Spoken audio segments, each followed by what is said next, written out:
Imagine growing up in a world without schools, houses, or grocery stores. For roughly 99% of human history, our ancestors lived as mobile hunter-gatherers, moving across the landscape in small, tight-knit bands. In this unpredictable environment, the survival of the group depended entirely on how they raised the next generation. But without modern conveniences, how did early humans manage the complex and exhausting task of childcare? The answer lies in a strategy that completely redefines what we think of as the traditional family. Unlike many primates whose offspring can cling to their mothers from birth, human babies are born remarkably helpless. Our large brains mean human infants must be born early in development before their heads grow too large for childbirth. This creates a biological paradox. Human mothers had to care for highly dependent infants while simultaneously gathering food to sustain themselves. Because a single mother could not easily manage both tasks alone, early human communities evolved a cooperative strategy known as alloparenting, or shared caregiving. In a typical hunter-gatherer band, a baby was not just raised by its parents.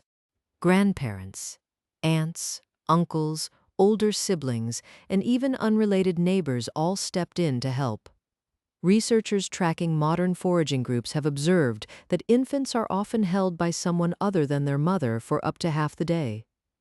This constant contact provided infants with a profound sense of security and allowed mothers the vital time needed to rest, forage, and recover. This network of care also completely changed how early children learned. Instead of formal classrooms, education was an active, continuous part of daily life. Children grew up in mixed-age playgroups, where toddlers mingled with adolescents. In these diverse groups, older children naturally took on caregiving roles, learning how to look after younger peers while reinforcing their own social skills. Play was not just a pastime, it was the primary vehicle for survival education. Children closely observed the adults and imitated their daily activities through games. A simple game of tracking a small lizard or practicing with a downsized bow and arrow was actually a critical lesson in wildlife biology, geography, and hunting mechanics. Furthermore, early childhood was deeply embedded in the oral traditions of the camp. As night fell and the band gathered around the fire, children listened to elders sharing stories, histories, and mythologies. These gatherings were not merely entertainment. The narratives passed down vital ecological knowledge, such as where to find water during a severe drought, which plants were toxic, and how to navigate distant territories using landmarks.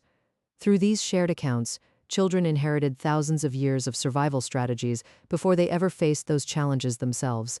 As these children matured into adolescence, their role within the community transitioned naturally from observation to active participation. Around the age of 12 or 13, young people began accompanying adults on shorter foraging trips and hunting expeditions. This was a gradual, low-stakes apprenticeship where mistakes were tolerated as part of the learning process.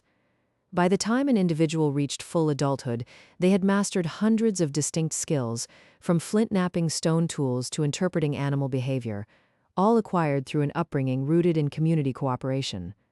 Our modern world looks vastly different from the ancient savanna, yet the biological and emotional needs of our children remain largely unchanged. The evolutionary history of childcare suggests that humans did not evolve to parent in isolation.